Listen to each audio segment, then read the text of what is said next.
غرض حکیم نے حضرت صلی اللہ علیہ وسلم کے بعد پھر کسی شخص سے کوئی چیز قبول نہیں کی، اپنا وظیفہ بھی بیت المال میں سے نہ لیا، یہاں تک کہ ان کی وفات ہو گئی، اللہ ان پر رحم کرے۔ صحیح بخاری حدیث نمبر 2750۔ سالم نے خبر دی، انہوں نے عبداللہ بن عمر رضی اللہ عنہ سے انہوں نے کہا، میں نے حضرت صلی اللہ علیہ وسلم سے سنا، آپ فرماتے تھے تم میں سے ہر کوئی نگہبان ہے اور اپنی رعیت کے بارے میں پوچھا جائے گا، حاکم بھی نگہبان ہے اور اپنی رعیت کے بارے میں پوچھا جائے گا، اور مرد اپنے گھر والوں کا نگہبان ہے اور اپنی رعیت کے بارے میں پوچھا جائے گا، اور عورت اپنے خاوند کے گھر کی نگہبان ہے، اپنی رعیت کے بارے میں پوچھی جائے گی، اور غلام اپنے صاحب کے مال کا نگہبان ہے اور اپنی رعیت کے بارے میں پوچھا جائے گا۔ ابن عمر رضی اللہ عنہ نے کہا، میں سمجھتا ہوں آپ نے یہ بھی فرمایا کہ مرد اپنے باپ کے مال کا نگہبان ہے اور اپنی رعیت کے بارے میں پوچھا جائے گا۔ صحیح بخاری حدیث نمبر 2751۔ امام مالک نے خبر دی، انہوں نے اسحاق بن عبداللہ بن ابی طلحہ سے، انہوں نے انس رضی اللہ عنہ سے سنا، انہوں نے کہا حضرت صلی اللہ علیہ وسلم نے ابو طلحہ سے فرمایا جب انہوں نے اپنا باغ بیرحا اللہ کی راہ میں دینا چاہا، میں مناسب سمجھتا ہوں تو یہ باغ اپنے عزیزوں کو دے دے۔ ابو طلحہ نے کہا، بہت خوب، ایسا ہی کروں گا۔ پھر ابو طلحہ نے وہ باغ اپنے عزیزوں اور چچا کے بیٹوں میں تقسیم کر دیا۔ اور ابن عباس رضی اللہ عنہ نے کہا، جب سورہ شعراء کی یہ آیت اتری اور اپنے قریب کے ناتے والوں کو خدا کے عذاب سے ڈرا تو حضرت صلی اللہ علیہ وسلم قریش کے خاندانوں بنی فہر بن عدی کو پکارنے لگے، ان کو ڈرایا۔ اور ابو ہریرہ رضی اللہ عنہ نے کہا، جب یہ آیت اتری وَأَنذِرْ عَشِيرَتَكَ الْأَقْرَبِينَ، حضرت صلی اللہ علیہ وسلم نے فرمایا، اے قریش کے لوگو، اللہ سے ڈرو۔ صحیح بخاری حدیث نمبر 2752۔ سعید بن مسیب اور ابو سلمہ بن عبد الرحمن نے خبر دی کہ ابو ہریرہ رضی اللہ عنہ نے کہا، جب سورہ شعراء کی آیت اللہ تعالیٰ نے اتاری اور اپنے نزدیک ناتے والوں کو اللہ کے عذاب سے ڈرا تو رسول اللہ صلی اللہ علیہ وسلم نے فرمایا، قریش کے لوگوں، یا ایسا ہی کوئی اور کلمہ، تم لوگ اپنی اپنی جانوں کو نیک اعمال کے بدلے مول لے لو، بچا لو، میں اللہ کے سامنے تمہارے کچھ کام نہیں آنے کا، یعنی اس کی مرضی کے خلاف میں کچھ نہیں کر سکنے کا۔ عبد مناف کے بیٹو، میں اللہ کے سامنے تمہارے کچھ کام نہیں آنے کا۔ عباس عبد المطلب کے بیٹے، میں اللہ کے سامنے کچھ کام نہیں آنے کا۔ صفیہ میری پھوپھی، میں اللہ کے سامنے تمہارے کچھ کام نہیں آنے کا۔ فاطمہ رضی اللہ عنہا، بیٹی تو چاہے میرا مال مانگ لے لیکن اللہ کے سامنے تیرے کچھ کام نہیں آئے گا۔ ابو الیمان کے ساتھ حدیث کو اسبغ نے بھی عبداللہ بن وہب سے، انہوں نے یونس سے، انہوں نے ابن شہاب سے روایت کیا۔ صحیح بخاری حدیث نمبر 2753۔ ابو ایوانہ نے بیان کیا، ان سے قتادہ نے اور ان سے انس رضی اللہ عنہ نے کہ نبی کریم صلی اللہ علیہ وسلم نے دیکھا کہ ایک شخص قربانی کا اونٹ ہانکے لیے جا رہا ہے۔ حضرت صلی اللہ علیہ وسلم نے اس سے فرمایا کہ اس پر سوار ہو جا۔ اس صاحب نے کہا کہ یا رسول اللہ، یہ قربانی کا اونٹ ہے۔ آپ نے تیسری یا چوتھی بار فرمایا، افسوس، سوار بھی ہو جا، یا آپ نے ویلکا کے بجائے ویحکا فرمایا، جس کے معنی بھی وہی ہیں۔ صحیح بخاری حدیث نمبر 2754۔ امام مالک نے بیان کیا، ان سے ابو زناد نے، ان سے اعرج نے اور ان سے ابو ہریرہ رضی اللہ عنہ نے کہ رسول اللہ صلی اللہ علیہ وسلم نے دیکھا کہ ایک صاحب قربانی کا اونٹ ہانکے لیے جا رہے ہیں۔ آپ نے فرمایا کہ اس پر سوار ہو جا، لیکن انہوں نے معذرت کی کہ یا رسول اللہ صلی اللہ علیہ وسلم، یہ تو قربانی کا ہے۔ آپ صلی اللہ علیہ وسلم نے پھر فرمایا کہ سوار بھی ہو جا۔ افسوس، یہ کلمہ آپ صلی اللہ علیہ وسلم نے تیسری یا چوتھی مرتبہ فرمایا تھا۔ صحیح بخاری حدیث نمبر 2755۔ ابن جریج نے خبر دی، کہا کہ مجھے یعلی بن مسلم نے خبر دی، انہوں نے اکرمہ سے سنا، وہ بیان کرتے تھے کہ ہمیں ابن عباس رضی اللہ عنہ نے خبر دی کہ سعد بن عبادہ رضی اللہ عنہ کی ماں عمرہ بنت مسعود کا انتقال ہوا اور وہ ان کی خدمت میں موجود نہیں تھے۔ انہوں نے آ کر رسول اللہ صلی اللہ علیہ وسلم سے پوچھا، یا رسول اللہ صلی اللہ علیہ وسلم، میری والدہ کا جب انتقال ہوا تو میں ان کی خدمت میں حاضر نہیں تھا کیا اگر میں کوئی چیز صدقہ کروں تو اس سے انہیں فائدہ پہنچ سکتا ہے؟ آپ صلی اللہ علیہ وسلم نے اس بات میں جواب دیا تو انہوں نے کہا کہ میں آپ کو گواہ بناتا ہوں کہ میرا مخراف نامی باغ ان کی طرف سے صدقہ ہے۔ صحیح بخاری حدیث نمبر 2756۔ عبد الرحمن بن عبداللہ بن کعب نے خبر دی اور ان سے عبداللہ بن کعب نے بیان کیا کہ میں نے کعب بن مالک رضی اللہ عنہ سے سنا، وہ بیان کرتے تھے کہ میں نے عرض کیا یا رسول اللہ، میری توبہ غزوہ تبوک میں نہ جانے کی قبول ہونے کا شکرانہ یہ ہے کہ میں اپنا مال اللہ اور اس کے رسول صلی اللہ علیہ وسلم کے راستے میں دے دوں۔ آپ نے فرمایا کہ اگر اپنے مال کا ایک حصہ اپنے پاس ہی باقی رکھو تو تمہارے حق میں یہ بہتر ہے۔ میں نے عرض کیا کہ پھر میں اپنا خیبر کا حصہ اپنے پاس محفوظ رکھتا ہوں۔ صحیح بخاری حدیث نمبر 2757۔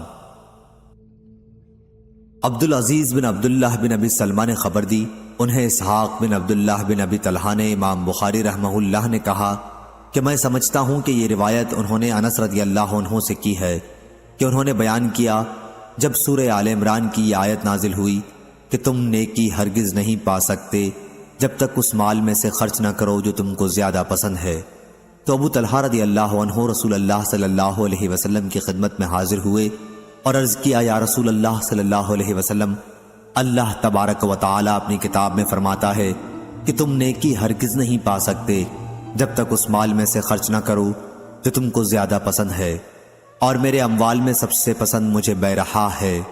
بیان کیا کہ بیرحا ایک باغ تھا، رسول اللہ صلی اللہ علیہ وسلم بھی اس میں تشریف لے جایا کرتے، اس کے سائے میں بیٹھتے اور اس کا پانی پیتے۔ ابو طلحہ نے کہا کہ اس لیے وہ اللہ عز و جل کی راہ میں صدقہ اور رسول اللہ صلی اللہ علیہ وسلم کے لیے ہے، میں اس کی نیکی اور اس کے ذخیرہ آخرت ہونے کی امید رکھتا ہوں، بس یا رسول اللہ صلی اللہ علیہ وسلم جس طرح اللہ آپ کو بتائے اسے خرچ کیجئے۔ رسول اللہ صلی اللہ علیہ وسلم نے فرمایا واہ واہ، شاباش ابو طلحہ، یہ تو بڑا نفع بخش مال ہے، ہم تم سے اسے قبول کر کے پھر تمہارے ہی حوالے کر دیتے ہیں اور اب تم اسے اپنے عزیزوں کو دے دو۔ چنانچہ ابو طلحہ رضی اللہ عنہ نے وہ باغ اپنے عزیزوں کو دے دیا۔ انس رضی اللہ عنہ نے بیان کیا کہ جن لوگوں کو باغ آپ نے دیا تھا ان میں ابی اور حسان رضی اللہ عنہ تھے۔ انہوں نے بیان کیا کہ حسان رضی اللہ عنہ نے اپنا حصہ معاویہ رضی اللہ عنہ کو بیچ دیا، تو کسی نے ان سے کہا کہ کیا آپ ابو طلحہ رضی اللہ عنہ کا دیا ہوا مال بیچ رہے ہیں؟ حسان رضی اللہ عنہ نے جواب دیا کہ میں کھجور کا ایک سا روپوں کے ایک سا کے بدل کیوں نہ بیچوں؟ انس نے کہا یہ باغ بن حدیلہ کے محلے کے قریب تھا جسے معاویہ رضی اللہ عنہ نے بطور قلعے کے تعمیر کیا تھا۔ صحیح بخاری حدیث نمبر 2758۔ ابو ایوانہ نے بیان کیا ابو بشر جعفر سے، ان سے سعید بن جبیر نے اور ان سے ابن عباس رضی اللہ عنہ نے فرمایا کہ کچھ لوگ گمان کرنے لگے ہیں کہ یہ آیت جس کا ذکر عنوان میں ہوا میراث کی آیت سے منسوخ ہو گئی ہے۔ نہیں، قسم اللہ کی آیت منسوخ نہیں ہوئی، البتہ لوگ اس پر عمل کرنے میں سست ہو گئے ہیں۔ ترکے کے لینے والے دو طرح کے ہوتے ہیں، ایک تو وہ جو خود وارث ہوں، اس کو تو چٹانے کا حکم ہے، عزیزوں، یتیموں اور محتاجوں کو جو تقسیم کے وقت آ جائیں۔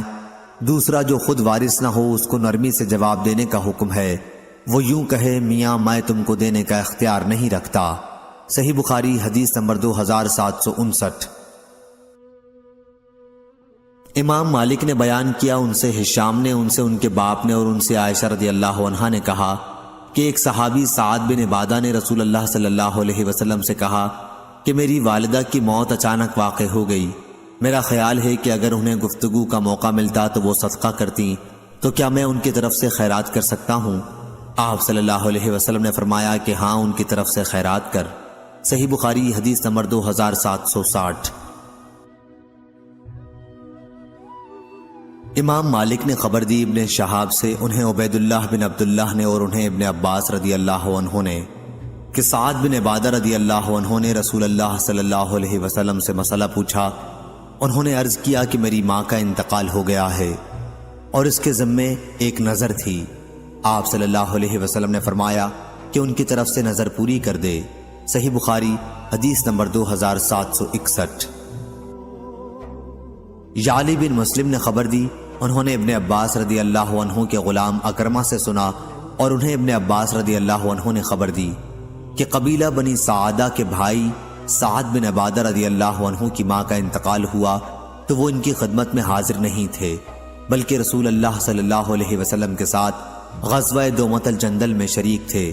اس لیے وہ آن حضرت صلی اللہ علیہ وسلم کے پاس آئے اور عرض کیا، یا رسول اللہ صلی اللہ علیہ وسلم، میری والدہ کا انتقال ہو گیا ہے اور میں اس وقت موجود نہیں تھا، تو اگر میں ان کی طرف سے خیرات کروں تو انہیں اس کا فائدہ پہنچے گا؟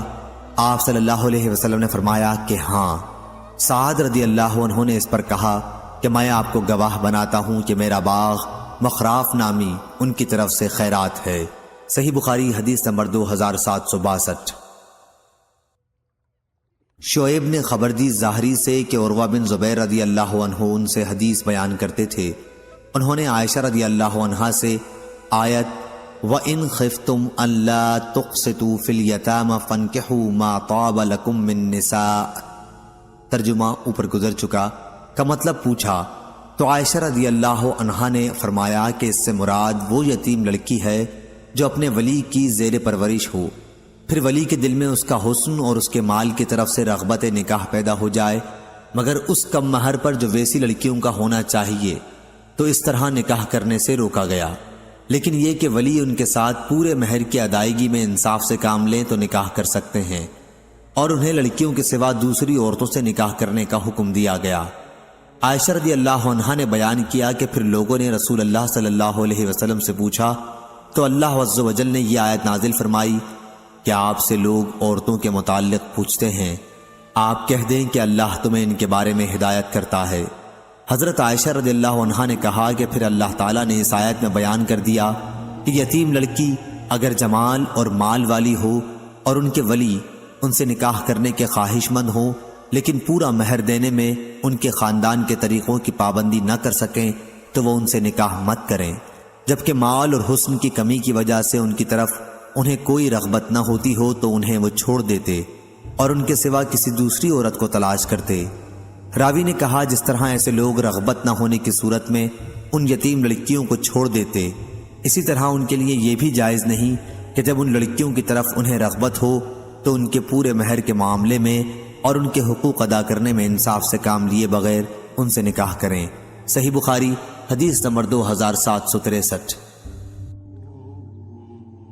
بنو ہاشم کے غلام ابو سعید نے بیان کیا، ان سے صخر بن جویریہ نے بیان کیا نافع سے، اور ان سے ابن عمر رضی اللہ عنہ نے کہ عمر رضی اللہ عنہ نے اپنی جائیداد رسول اللہ صلی اللہ علیہ وسلم کے زمانے میں وقف کر دی۔ اس جائیداد کا نام سمخ تھا اور یہ کھجور کا ایک باغ تھا۔ عمر رضی اللہ عنہ نے عرض کیا، یا رسول اللہ صلی اللہ علیہ وسلم، مجھے ایک جائیداد ملی ہے اور میرے خیال میں نہایت عمدہ ہے، اس لیے میں نے چاہا کہ اسے صدقہ کر دوں۔ تو نبی کریم صلی اللہ علیہ وسلم نے فرمایا کہ اصل مال کو صدقہ کر کے نہ بیچا جا سکے، نہ ہبہ کیا جا سکے، اور نہ اس کا کوئی وارث بن سکے، صرف اس کا پھل اللہ کی راہ میں صرف ہو۔ چنانچہ عمر رضی اللہ عنہ نے اسے صدقہ کر دیا۔ ان کا یہ صدقہ غازیوں کے لیے، غلام آزاد کرانے کے لیے، محتاجوں اور کمزوروں کے لیے، مسافروں کے لیے اور رشتہ داروں کے لیے تھا، اور یہ کہ اس کے نگران کے لیے اس میں کوئی مضائقہ نہیں ہوگا کہ وہ دستور کے موافق اس میں سے کھائے یا اپنے کسی دوست کو کھلائے، بشرطے کہ اس میں سے مال جمع کرنے کا ارادہ نہ رکھتا ہو۔ صحیح بخاری حدیث نمبر 2764۔ ابو اسامہ نے بیان کیا ہشام سے ان کے والد نے اور ان سے عائشہ رضی اللہ عنہا نے قرآن مجید کی آیت، اور جو شخص مالدار ہو وہ اپنے کو یتیم کے مال سے بالکل روکے رکھے، البتہ جو شخص نادار ہو تو وہ دستور کے مطابق کھا سکتا ہے، کے بارے میں فرمایا کہ یتیموں کے ولیوں کے بارے میں نازل ہوئی کہ یتیم کے مال میں سے اگر ولی نادار ہو تو دستور کے مطابق اس کے مال میں سے لے سکتا ہے۔ صحیح بخاری حدیث نمبر 2765۔ ابو غیث نے بیان کیا اور ان سے حضرت ابو ہریرہ رضی اللہ عنہ نے بیان کیا کہ رسول اللہ صلی اللہ علیہ وسلم نے فرمایا، 7 گناہوں سے جو تباہ کر دینے والے ہیں بچتے رہو۔ صحابہ نے پوچھا، یا رسول اللہ وہ کون سے گناہ ہیں؟ آپ نے فرمایا کہ اللہ کے ساتھ کسی کو شریک ٹھہرانا، جادو کرنا، کسی کی ناحق جان لینا کہ جسے اللہ تعالیٰ نے حرام قرار دیا ہے، سود کھانا، یتیم کا مال کھانا، لڑائی میں سے بھاگ جانا، پاک دامن بھولی بھالی ایمان والی عورتوں پر تہمت لگانا۔ صحیح بخاری حدیث نمبر 2766۔ حماد بن اسامہ نے بیان کیا، ان سے ایوب نے، ان سے نافع نے بیان کیا کہ ابن عمر رضی اللہ عنہ کو کوئی وصی بناتا تو وہ کبھی انکار نہ کرتے۔ ابن سیرین تابعی رحمہ اللہ کا محبوب مشغلہ یہ تھا کہ یتیم کے مال و جائیداد کے سلسلے میں ان کے خیر خواہوں اور ولیوں کو جمع کرتے تاکہ ان کے لیے کوئی اچھی صورت پیدا کرنے کے لیے غور کریں۔ طاؤس تابعی رحمہ اللہ سے جب یتیموں کے بارے میں کوئی سوال کیا جاتا تو آپ یہ آیت پڑھتے تھے کہ اور اللہ فساد پیدا کرنے والے اور سنوارنے والے کو خوب جانتا ہے۔ عطا رحمہ اللہ نے یتیموں کے بارے میں کہا، خواہ وہ معمولی قسم کے لوگوں میں ہوں یا بڑے درجے کے، اس کا ولی اس کے حصے میں سے جیسے اس کے لائق ہو ویسا اس پر خرچ کرے۔ صحیح بخاری حدیث نمبر 2767۔ عبدالعزیز بن صہیب نے بیان کیا، ان سے انس رضی اللہ عنہ نے بیان کیا کہ رسول اللہ صلی اللہ علیہ وسلم مدینہ تشریف لائے تو آپ کے ساتھ کوئی خادم نہیں تھا، اس لیے ابو طلحہ جو میرے سوتیلے باپ تھے میرا ہاتھ پکڑ کر آن حضرت صلی اللہ علیہ وسلم کی خدمت میں لے گئے اور عرض کی، یا رسول اللہ، انس سمجھدار بچہ ہے، یہ آپ کی خدمت کیا کرے گا۔ انس رضی اللہ عنہ کہتے ہیں کہ میں نے آپ کے سفر اور حضر میں خدمت کی، آپ نے مجھ سے کبھی کسی کام کے بارے میں جسے میں نے کر دیا ہو یہ نہیں فرمایا کہ یہ کام تم نے اس طرح کیوں کیا، اسی طرح کسی ایسے کام کے متعلق جسے میں نہ کر سکا ہوں آپ نے یہ نہیں فرمایا کہ تو نے یہ کام اس طرح کیوں نہیں کیا۔ صحیح بخاری حدیث نمبر 2768۔ عبداللہ بن مسلمہ نے بیان کیا، کہا ہم سے امام مالک نے، ان سے اسحاق بن عبداللہ بن ابی طلحہ نے، انہوں نے انس بن مالک رضی اللہ عنہ سے سنا، آپ رضی اللہ عنہ بیان کرتے تھے کہ ابو طلحہ رضی اللہ عنہ کھجور کے باغات کے اعتبار سے مدینے کے انصار میں سب سے بڑے مالدار تھے اور انہیں اپنے تمام مالوں میں مسجد نبوی کے سامنے بیرہا کا باغ سب سے زیادہ پسند تھا۔ خود نبی کریم صلی اللہ علیہ وسلم بھی اس باغ میں تشریف لے جاتے اور اس کا میٹھا پانی پیتے تھے۔ انس رضی اللہ عنہ نے بیان کیا کہ پھر جب یہ آیت نازل ہوئی، نیکی تم ہرگز نہیں حاصل کرو گے جب تک اپنے اس مال سے نہ خرچ کرو جو تمہیں پسند ہو، تو ابو طلحہ رضی اللہ عنہ اٹھے اور آ کر رسول اللہ صلی اللہ علیہ وسلم سے عرض کیا کہ یا رسول اللہ صلی اللہ علیہ وسلم، اللہ تعالیٰ فرماتا ہے کہ تم نیکی ہرگز نہیں حاصل کر سکو گے جب تک اپنے ان مالوں میں سے خرچ نہ کرو جو تمہیں زیادہ پسند ہو، اور میرے اموال میں مجھے سب سے زیادہ پسند بیرہا ہے اور یہ اللہ کے راستے میں صدقہ ہے، میں اللہ کی بارگاہ سے اس کی نیکی اور ذخیرہ آخرت ہونے کی امید رکھتا ہوں، آپ کو جہاں اللہ تعالیٰ بتائے اسے خرچ کریں۔ حضرت صلی اللہ علیہ وسلم نے فرمایا، شاباش، یہ تو بڑا فائدہ بخش مال ہے، یا آپ نے بجائے رابح کے رائح کہا۔ یہ شک عبداللہ بن مسلمہ راوی کو ہوا تھا، اور جو کچھ تم نے کہا میں نے سن لیا ہے، اور میرا خیال ہے کہ تم اسے اپنے ناتے والوں کو دے دو۔ ابو طلحہ نے عرض کیا، یا رسول اللہ صلی اللہ علیہ وسلم، میں ایسا ہی کروں گا۔ چنانچہ انہوں نے اپنے عزیزوں اور اپنے چچا کے لڑکوں میں تقسیم کر دیا۔ اسماعیل عبداللہ بن یوسف اور یحییٰ بن یحییٰ نے مالک کے واسطے سے رابح کے بجائے رائح بیان کیا ہے۔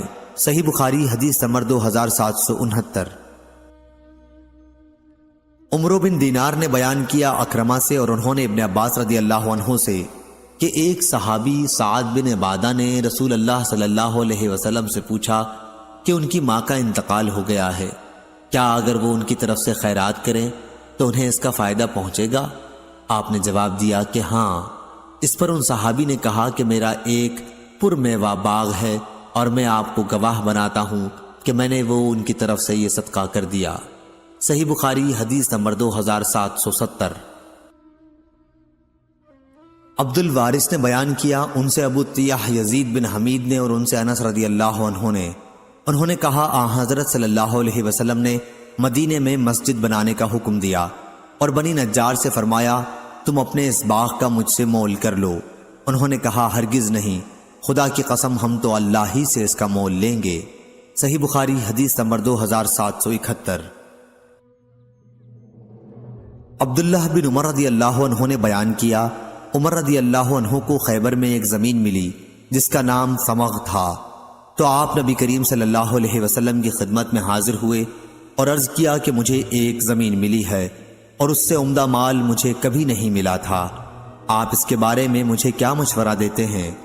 آپ نے فرمایا کہ اگر چاہے تو اصل جائیداد اپنے قبضے میں روک رکھ اور اس کے منافع کو خیرات کر دے۔ چنانچہ عمر رضی اللہ عنہ نے اسے اس شرط کے ساتھ صدقہ وقف کیا کہ اصل زمین نہ بیچی جائے، نہ ہبہ کی جائے اور نہ وراثت میں کسی کو ملے، اور فقراء، رشتہ دار، غلام آزاد کرانے، اللہ کے راستے کے مجاہدوں، مہمانوں اور مسافروں کے لیے وقف ہے۔ جو شخص بھی اس کا متولی ہو اگر دستور کے مطابق اس میں سے کھائے یا اپنے کسی دوست کو کھلائے تو کوئی مضائقہ نہیں، بشرطے کہ مال جمع کرنے کا ارادہ نہ ہو۔ صحیح بخاری حدیث نمبر 2772۔ نافع نے بیان کیا ان سے عبداللہ بن عمر رضی اللہ عنہ نے کہ عمر رضی اللہ عنہ کو خیبر میں ایک جائیداد ملی، تو آپ نے نبی کریم صلی اللہ علیہ وسلم کی خدمت میں حاضر ہو کر اس کے متعلق خبر دی۔ حضرت صلی اللہ علیہ وسلم نے فرمایا کہ اگر چاہو تو اسے صدقہ کر دو۔ چنانچہ آپ نے فقراء، مساکین، رشتہ داروں اور مہمانوں کے لیے اسے صدقہ کر دیا۔ صحیح بخاری حدیث نمبر 2773۔ عبد الصمد نے بیان کیا، کہا کہ میں نے اپنے والد عبد الوارث سے سنا، ان سے ابو طیاح نے بیان کیا، کہا کہ مجھ سے انس بن مالک رضی اللہ عنہ نے بیان کیا کہ جب رسول اللہ صلی اللہ علیہ وسلم مدینہ تشریف لائے تو آپ نے مسجد بنانے کے لیے حکم دیا اور فرمایا، اے بنو نجار اپنے باغ کی مجھ سے قیمت لے لو۔ انہوں نے کہا کہ نہیں، اللہ کی قسم، ہم تو اس کی قیمت صرف اللہ سے مانگتے ہیں۔ صحیح بخاری حدیث نمبر 2774۔ نافع نے بیان کیا اور ان سے عبداللہ بن عمر رضی اللہ عنہ نے کہ عمر نے اپنا ایک گھوڑا اللہ کے راستے میں جہاد کرنے کے لیے ایک آدمی کو دے دیا۔ یہ گھوڑا حضرت صلی اللہ علیہ وسلم کو حضرت عمر رضی اللہ عنہ نے دیا تھا، اس لیے کہ آپ جہاد میں کسی کو اس پر سوار کریں۔ پھر عمر رضی اللہ عنہ کو معلوم ہوا کہ جس شخص کو یہ گھوڑا ملا تھا وہ اس گھوڑے کو بازار میں بیچ رہا ہے، اس لیے رسول اللہ صلی اللہ علیہ وسلم سے پوچھا کہ کیا وہ اسے خرید سکتے ہیں؟ آپ نے فرمایا کہ ہرگز اسے نہ خرید، اپنا دیا ہوا صدقہ واپس نہ لے۔ صحیح بخاری حدیث نمبر 2775۔ امام مالک نے خبر دی، انہیں ابو زناد نے، انہیں اعرج نے اور انہیں ابو ہریرہ رضی اللہ عنہ نے کہ رسول اللہ صلی اللہ علیہ وسلم نے فرمایا، جو آدمی میرے وارث ہیں وہ روپیہ اشرفی اگر میں چھوڑ جاؤں تو وہ تقسیم نہ کریں، وہ میری بیویوں کا خرچ اور جائیداد کا اہتمام کرنے والے کا خرچ نکالنے کے بعد صدقہ ہے۔ صحیح بخاری حدیث نمبر 2776۔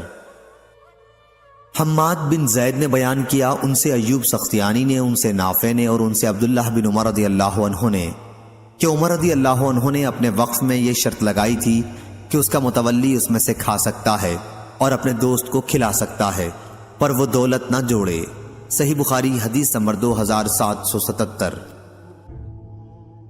عبدان نے بیان کیا کہ مجھے میرے والد نے خبر دی، انہیں شعبہ نے، انہیں ابو اسحاق نے، انہیں ابو عبد الرحمن نے کہ جب حضرت عثمان غنی رضی اللہ عنہ محاصرے میں لیے گئے تو اپنے گھر کے اوپر چڑھ کر آپ نے باغیوں سے فرمایا کہ میں تم کو خدا کی قسم دے کر پوچھتا ہوں اور صرف نبی کریم صلی اللہ علیہ وسلم کے اصحاب سے قسمیاں پوچھتا ہوں کہ کیا آپ لوگوں کو معلوم نہیں ہے کہ جب رسول اللہ صلی اللہ علیہ وسلم نے فرمایا، جو شخص بر روما کو کھو دے گا اور اسے مسلمانوں کے لیے وقف کر دے گا تو اسے جنت کی بشارت ہے، تو میں نے ہی اس کنویں کو کھودا تھا۔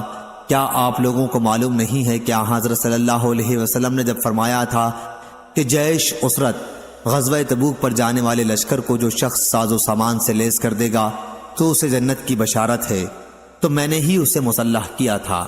راوی نے بیان کیا کہ آپ کی ان باتوں کی سب نے تصدیق کی تھی۔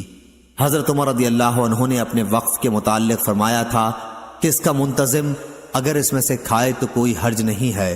ظاہر ہے کہ منتظم خود واقف بھی ہو سکتا ہے اور کبھی دوسرے بھی ہو سکتے ہیں، اور ہر ایک کے لیے یہ جائز ہے۔ صحیح بخاری حدیث نمبر 2778۔ عبد الوارث نے بیان کیا، ان سے ابو طیاح نے اور ان سے انس رضی اللہ عنہ نے کہ نبی کریم صلی اللہ علیہ وسلم نے فرمایا تھا، اے بنو نجار، تم اپنے باغ کی قیمت مجھ سے وصول کر لو۔ تو انہوں نے عرض کیا کہ ہم اس کی قیمت اللہ تعالیٰ کے سوا کسی سے نہیں چاہتے۔ صحیح بخاری حدیث نمبر 2779۔ عبداللہ مدینی نے کہا ہم سے یحییٰ بن آدم نے، کہا ہم سے ابن ابی زائدہ نے، انہوں نے محمد بن ابی القاسم سے، انہوں نے عبد الملک بن سعید بن جبیر سے، انہوں نے اپنے باپ سے، کہا ہم سے عبداللہ بن عباس رضی اللہ عنہ سے، انہوں نے کہا بنی سہم کا ایک شخص تمیم داری اور عدی بن وداع کے ساتھ سفر کو نکلا، وہ ایسے ملک میں جا کر مر گیا جہاں کوئی مسلمان نہ تھا۔ یہ دونوں شخص اس کا متروکہ مال لے کر مدینہ واپس آئے، اس کے اسباب میں چاندی کا ایک گلاس گم تھا۔ حضرت صلی اللہ علیہ وسلم نے ان دونوں کو قسم کھانے کا حکم فرمایا، انہوں نے قسم کھا لی۔ پھر ایسا ہوا کہ وہ گلاس مکے میں ملا، انہوں نے کہا ہم نے یہ گلاس تمیم اور عدی سے خریدا ہے۔ اس وقت میت کے دو عزیز عمرو بن عاص اور مطلب کھڑے ہوئے اور انہوں نے قسم کھائی کہ یہ ہماری گواہی تمیم اور عدی کی گواہی سے زیادہ معتبر ہے، یہ گلاس میت ہی کا ہے۔ عبداللہ بن عباس رضی اللہ عنہ نے کہا انہی کے بارے میں یہ آیت نازل ہوئی جو اوپر گزر چکی، یا ایھا الذین آمنوا شہادۃ بینکم، آخر آیت تک۔ صحیح بخاری حدیث نمبر 2780۔ محمد بن سابق نے بیان کیا یا فضل بن یعقوب نے محمد بن سابق سے، یہ شک خود حضرت امام بخاری کو ہے۔ کہا ہم سے شیبان بن عبد الرحمن ابو معاویہ نے بیان کیا، ان سے فراس بن یحییٰ نے بیان کیا، ان سے شعبی نے بیان کیا اور ان سے جابر بن عبداللہ انصاری رضی اللہ عنہ نے بیان کیا کہ ان کے والد عبداللہ رضی اللہ عنہ احد کی لڑائی میں شہید ہو گئے تھے، اپنے پیچھے 6 لڑکیاں چھوڑی تھیں اور قرض بھی۔ جب کھجور کے پھل توڑنے کا وقت آیا تو میں رسول اللہ صلی اللہ علیہ وسلم کی خدمت میں حاضر ہوا اور عرض کیا یا رسول اللہ، آپ کو یہ معلوم ہی ہے کہ میرے والد ماجد احد کی لڑائی میں شہید ہو چکے ہیں اور بہت زیادہ قرض چھوڑ گئے ہیں۔ میں چاہتا تھا کہ قرض خواہ آپ کو دیکھ لیں تاکہ قرض میں کچھ رعایت کر دیں، لیکن وہ یہودی تھے اور وہ نہیں مانے۔ اس لیے رسول اللہ صلی اللہ علیہ وسلم نے فرمایا کہ جاؤ اور کھلیان میں ہر قسم کی کھجور الگ الگ کر لو۔ جب میں نے ایسا ہی کر لیا تو حضرت صلی اللہ علیہ وسلم کو بلایا۔ قرض خواہوں نے حضرت صلی اللہ علیہ وسلم کو دیکھ کر اور زیادہ سختی شروع کر دی تھی۔ حضرت صلی اللہ علیہ وسلم نے جب یہ طرز عمل ملاحظہ فرمایا تو سب سے بڑے کھجور کے ڈھیر کے گرد آپ نے 3 چکر لگائے اور وہیں بیٹھ گئے۔ پھر فرمایا کہ اپنے قرض خواہوں کو بلاؤ۔ آپ نے ناپ ناپ کر دینا شروع کیا اور واللہ میرے والد کی تمام امانت ادا کر دی۔ اللہ گواہ ہے کہ میں اتنے پر راضی تھا کہ اللہ تعالیٰ میرے والد کا تمام قرض ادا کر دے اور میں اپنی بہنوں کے لیے ایک کھجور بھی اس میں سے نہ لے جاؤں۔ لیکن ہوا یہ کہ ڈھیر کے ڈھیر بچ رہے اور میں نے دیکھا کہ رسول اللہ صلی اللہ علیہ وسلم جس ڈھیر پر بیٹھے ہوئے تھے اس میں سے تو ایک کھجور بھی نہیں دی گئی تھی۔ ابو عبداللہ امام بخاری رحمہ اللہ نے کہا کہ اغرو ابی حدیث میں الفاظ کے معنی ہیں کہ مجھ پر بھڑکنے اور سختی کرنے لگے۔ اس معنی میں قرآن مجید کی آیت فَأَغْرَيْنَا بَيْنَهُمُ الْعَدَاوَةَ وَالْبَغْضَاءَ میں فَأَغْرَيْنَا ہے۔ صحیح بخاری حدیث نمبر 2781۔ مالک بن مغول نے بیان کیا، کہا کہ میں نے ولید بن عیزار سے سنا، ان سے سعید بن عیاس ابو عمرو شیبانی نے بیان کیا اور ان سے عبداللہ بن مسعود رضی اللہ عنہ نے کہا کہ میں نے رسول اللہ صلی اللہ علیہ وسلم سے پوچھا کہ دین کے کاموں میں کون سا عمل افضل ہے؟ آپ صلی اللہ علیہ وسلم نے فرمایا کہ وقت پر نماز پڑھنا۔ میں نے پوچھا اس کے بعد؟ آپ صلی اللہ علیہ وسلم نے فرمایا والدین کے ساتھ نیک سلوک کرنا۔ میں نے پوچھا اور اس کے بعد؟ آپ نے فرمایا کہ اللہ کے راستے میں جہاد کرنا۔ پھر میں نے آپ سے زیادہ سوالات نہیں کیے ورنہ آپ اسی طرح ان کے جوابات عنایت فرماتے۔ صحیح بخاری حدیث نمبر 2782۔ منصور بن معتمر نے بیان کیا مجاہد سے، انہوں نے طاؤس سے اور ان سے ابن عباس رضی اللہ عنہ نے بیان کیا کہ رسول اللہ صلی اللہ علیہ وسلم نے فرمایا فتح مکہ کے بعد اب ہجرت فرض نہیں رہی، البتہ جہاد اور نیت بخیر کرنا اب بھی باقی ہیں، اور جب تمہیں جہاد کے لیے بلایا جائے تو نکل کھڑے ہوا کرو۔ صحیح بخاری حدیث نمبر 2783۔ خالد بن عبداللہ نے بیان کیا، کہا ہم سے حبیب بن ابی عمرہ نے بیان کیا عائشہ بنت طلحہ سے اور ان سے عائشہ رضی اللہ عنہا ام المومنین نے کہ انہوں نے پوچھا یا رسول اللہ صلی اللہ علیہ وسلم، ہم سمجھتے ہیں کہ جہاد افضل اعمال میں سے ہے، پھر ہم عورتیں بھی کیوں نہ جہاد کریں؟ آپ نے فرمایا لیکن سب سے افضل جہاد مقبول حج ہے جس میں گناہ نہ ہو۔ صحیح بخاری حدیث نمبر 2784۔ ذکوان نے بیان کیا اور ان سے ابو ہریرہ رضی اللہ عنہ نے بیان کیا کہ ایک صاحب نام نامعلوم رسول اللہ صلی اللہ علیہ وسلم کی خدمت میں آئے اور عرض کیا کہ مجھے کوئی ایسا عمل بتا دیجئے جو ثواب میں جہاد کے برابر ہو۔ حضور اکرم صلی اللہ علیہ وسلم نے فرمایا ایسا کوئی عمل میں نہیں پاتا۔ پھر آپ نے فرمایا کیا تم اتنا کر سکتے ہو کہ جب مجاہد جہاد کے لیے نکلے تو تم اپنی مسجد میں آ کر برابر نماز پڑھنی شروع کر دو اور نماز پڑھتے رہو اور درمیان میں کوئی سستی اور کاہلی تمہیں محسوس نہ ہو۔ اسی طرح روزے رکھنے لگو اور کوئی دن بغیر روزے کے نہ گزرے۔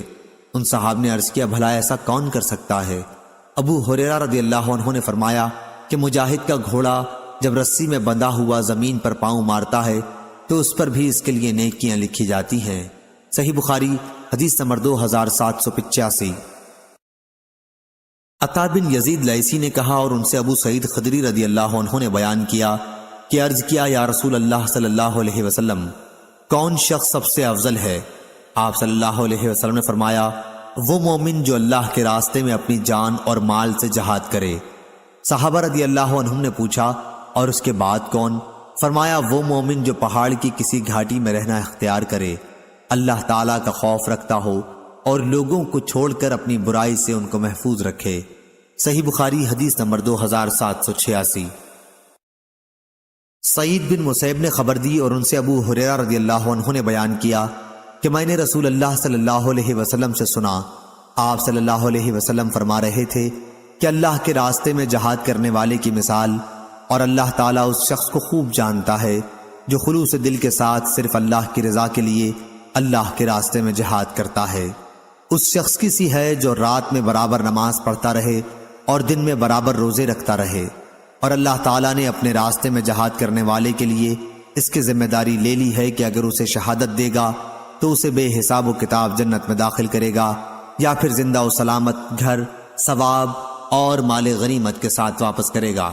صحیح بخاری حدیث نمبر 2787۔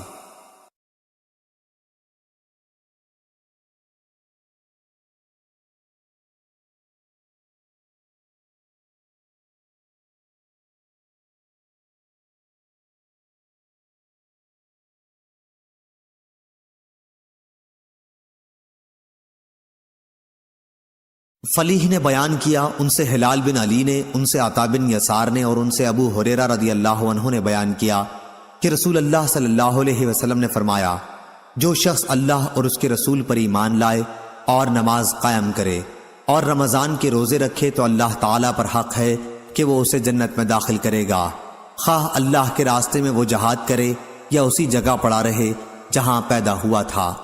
صحابہ نے عرض کیا یا رسول اللہ صلی اللہ علیہ وسلم کیا ہم لوگوں کو اس کی بشارت نہ دے دیں؟ آپ نے فرمایا کہ جنت میں 100 درجے ہیں جو اللہ تعالیٰ نے اپنے راستے میں جہاد کرنے والوں کے لیے تیار کیے ہیں، ان کے 2 درجوں میں اتنا فاصلہ ہے جتنا آسمان و زمین میں ہے، اس لیے جب اللہ تعالیٰ سے مانگنا ہو تو فردوس مانگو، کیونکہ وہ جنت کا سب سے درمیانی درجہ ہے اور جنت کے سب سے بلند درجے پر ہے۔ یحییٰ بن صالح نے کہا کہ میں سمجھتا ہوں یوں کہا کہ اس کے اوپر پروردگار کا عرش ہے اور وہیں سے جنت کی نہریں نکلتی ہیں۔ محمد بن فلیح نے اپنے والد سے وفوقہ عرش الرحمن ہی کی روایت کی ہے۔ صحیح بخاری حدیث نمبر 2790۔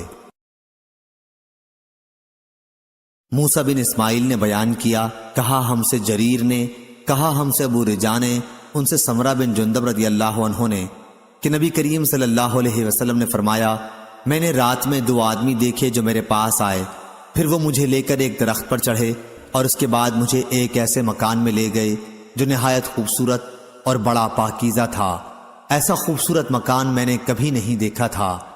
ان دونوں نے کہا کہ یہ گھر شہیدوں کا ہے۔ صحیح بخاری حدیث نمبر 2791۔ وہیب بن خالد نے فضل جہاد میں بیان کیا، کہا ہم سے حمید طویل نے اور ان سے انس بن مالک رضی اللہ عنہ نے کہ نبی کریم صلی اللہ علیہ وسلم نے فرمایا، اللہ کے راستے میں گزرنے والی ایک صبح یا ایک شام دنیا سے اور جو کچھ دنیا میں ہے سب سے بہتر ہے۔ صحیح بخاری حدیث نمبر 2792۔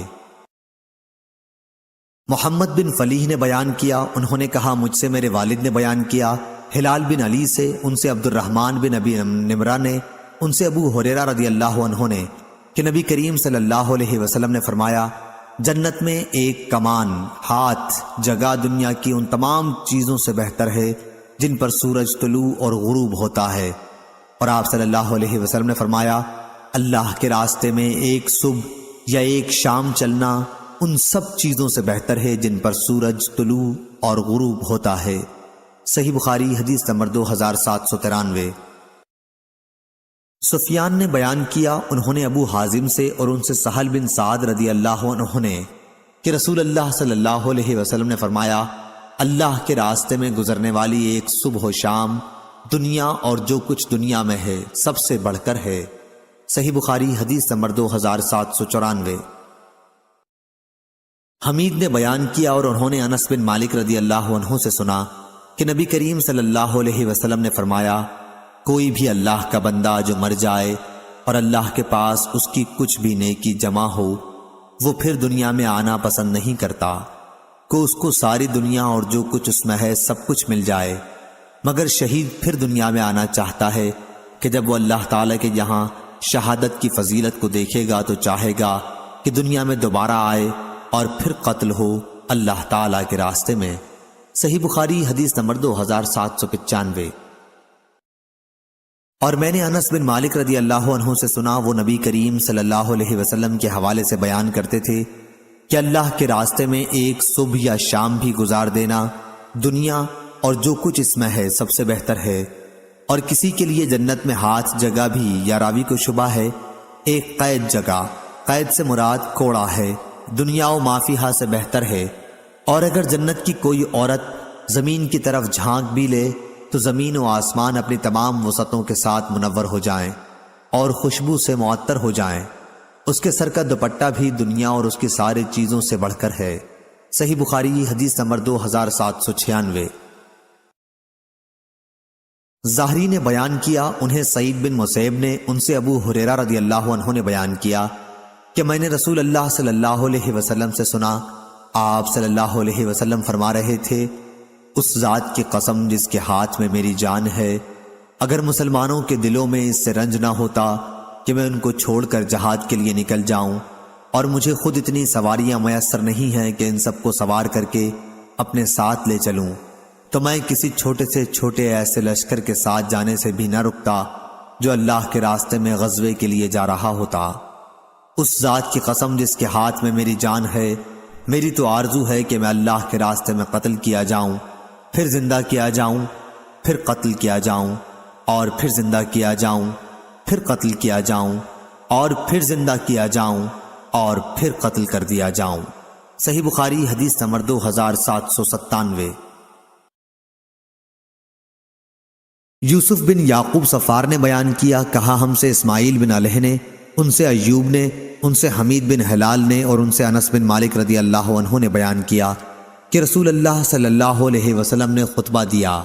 آپ نے فرمایا، فوج کا جھنڈا اب زید نے اپنے ہاتھ میں لیا اور وہ شہید کر دیے گئے، پھر جعفر نے لے لیا اور وہ بھی شہید کر دیے گئے، پھر عبداللہ بن رواحہ نے لے لیا اور وہ بھی شہید کر دیے گئے، اور اب کسی ہدایت کا انتظار کیے بغیر خالد بن ولید نے جھنڈا اپنے ہاتھ میں لے لیا اور ان کے ہاتھ پر اسلامی لشکر کو فتح ہوئی۔ آپ صلی اللہ علیہ وسلم نے فرمایا، اور ہمیں کوئی اس کی خوشی بھی نہیں تھی کہ یہ لوگ جو شہید ہو گئے ہیں ہمارے پاس زندہ رہتے، کیونکہ وہ بہت عیش و آرام میں چلے گئے ہیں۔ ایوب نے بیان کیا، یا آپ نے یہ فرمایا کہ انہیں کوئی اس بھی نہیں تھی کہ ہمارے ساتھ زندہ رہتے۔ اس وقت حضرت صلی اللہ علیہ وسلم کی آنکھوں سے آنسو جاری تھے۔ صحیح بخاری حدیث نمبر 2798۔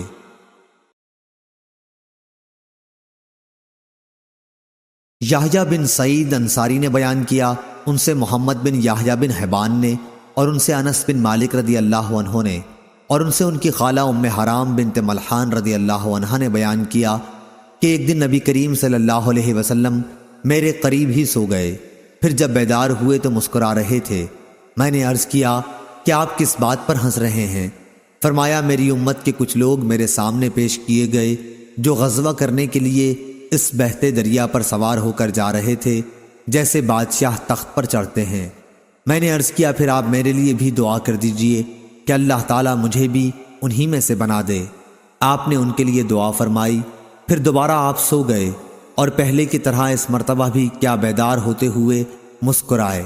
پھر دوبارہ آپ سو گئے اور پہلے کی طرح اس مرتبہ بھی کیا بیدار ہوتے ہوئے مسکرائے۔ ام حرام رضی اللہ عنہا نے پہلے ہی کی طرح اس مرتبہ بھی عرض کی اور آپ نے وہی جواب دیا۔ ام حرام رضی اللہ عنہا نے عرض کیا آپ دعا کر دیں کہ اللہ تعالیٰ مجھے بھی انہی میں سے بنا دے۔ تو آن حضرت صلی اللہ علیہ وسلم نے فرمایا تم سب سے پہلے لشکر کے ساتھ ہوگی۔ چنانچہ وہ اپنے شوہر عبادہ بن صامت رضی اللہ عنہ کے ساتھ مسلمانوں کے سب سے پہلے بحری بیڑے میں شریک ہوئیں۔ معاویہ کے زمانے میں غزوہ سے لوٹتے وقت جب شام کے ساحل پر لشکر اترا تو ام حرام رضی اللہ عنہا کے قریب ایک سواری لائی گئی تاکہ اس پر سوار ہو جائیں، لیکن جانور نے انہیں گرا دیا اور اسی میں ان کا انتقال ہو گیا۔ صحیح بخاری حدیث نمبر 2799 2800۔